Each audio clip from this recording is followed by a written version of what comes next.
On the very first day the country girl married into a wealthy family, she made a hilariously embarrassing mistake. The woman standing before her, wearing thick gold bracelets and a designer Chanel top, was immediately mistaken for her rich mother-in-law, so she politely bowed her head and called out, "Mom." The CEO froze on the spot. He quickly explained that this was Aunt Zhang. Still completely confused, the girl innocently asked whose mother Aunt Zhang was. Only then did she learn that the woman was merely the family's housekeeper. The girl finally realized what had happened. She never expected even a housekeeper in a wealthy family to dress so elegantly. The moment she followed Aunt Zhang into the living room, she was completely blown away by what she saw. The living room was so huge she felt like she could ride a bicycle through it. Looking at the wall lined with expensive bottles of liquor, she couldn't help feeling nervous. One sip probably cost more than a year's salary for her. Even though she knew this was only a contract marriage, being rich sure felt amazing. When she was brought to the master bedroom, she didn't even dare step inside. Instead, she quietly asked Aunt Zhang where the guest room was. Aunt Zhang smiled and said there was only one guest room. The girl immediately decided she'd stay there. But the moment she walked in, she found her younger brother already inside.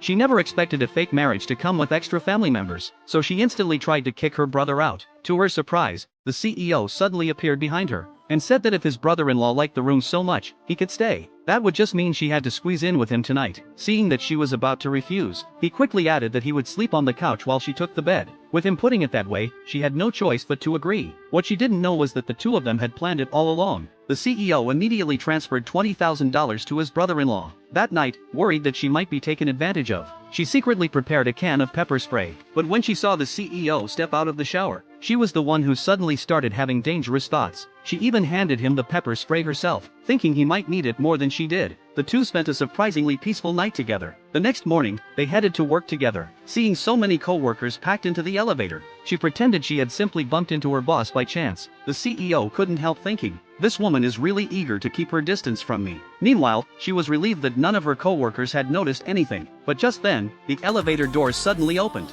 and a wealthy heiress appeared. The moment she spotted the CEO, she stuck to him like glue. She even insisted on taking him out for a romantic dinner date. As always, the CEO firmly turned down her invitation. He explained that his wife expected him home for dinner every night. The woman instantly looked like her soul had left her body. But the heiress didn't believe a word of it. She assumed he was just making up excuses to reject her.